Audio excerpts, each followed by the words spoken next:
Il y a de la place au soleil pour tout le monde, surtout quand tout le monde veut rester à l'ombre. Les concurrents du Dakar ont eux décidé de s'exposer en Argentine, mise en lumière d'un amateur passionné. À 2 heures des vérifications, Laurent Moulin est serein. Tout semble fin prêt pour le jour J.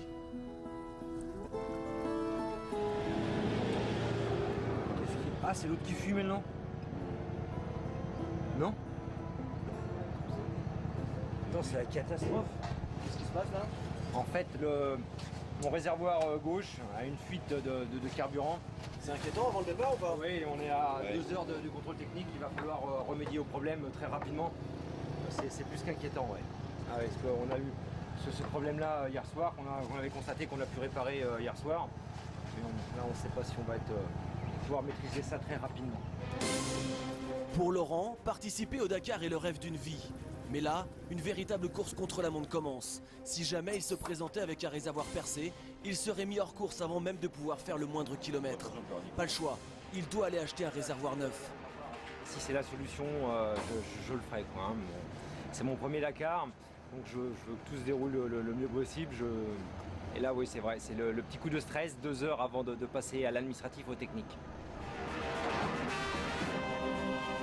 45 ans, 27 ans de moto derrière lui. Laurent a mis plus de 2 ans pour boucler son budget. 45 000 €, de quoi pallier aux petits imprévus. Oui, le prix de la pièce, alors c'est... Il faut compter à peu près 450-500. Je n'ai pas le prix exact, mais D'accord, bon, ça ne sera pas plus que ça, mais c'est ça. D'accord, très bien, je vais la prendre. Ça marche. Merci. Ça marche. Allez, merci, bon courage. Le coup de stress est passé, la machine réparée.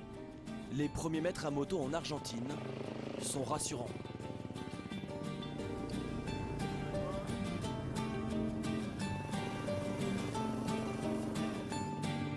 S'engager sur le Dakar, c'est se surpasser, avancer dans des décors magnifiques, sauvages et parfois dangereux.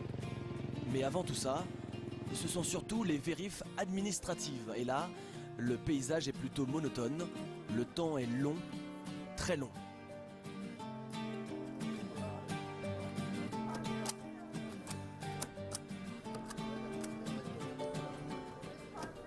Deux heures plus tard, place aux vérifs techniques, sauf que Laurent arrive en sens inverse de tout le monde.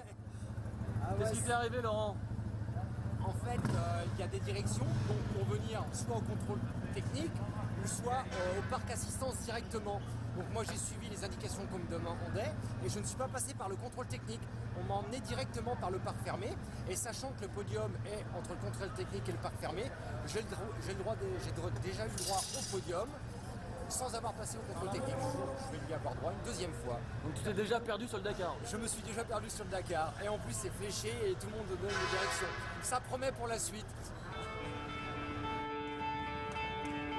Mon compas est ici, mon petit miroir est ici. Voilà, pour faire belle le matin. Nickel. La première fusée a été scotchée ici.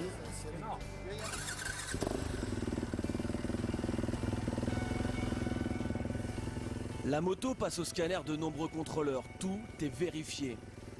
Les derniers autocollants sont collés, Laurent sera dans la catégorie superproduction.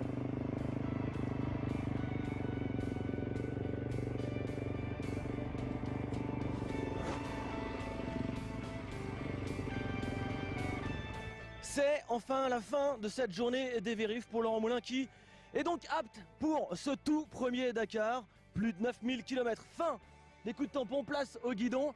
Une aventure difficile, Laurent. L'an passé, plus de 60% des concurrents en moto ont abandonné. Ça t'inspire quoi tout ça? Du stress, mais je vais aller au bout. Je suis venu pour ça et je sais que ça va bien se passer. Eh ben, va au bout de ton rêve. On va te suivre en tout cas tout au long de cette aventure. On te souhaite le meilleur et beaucoup de chance surtout.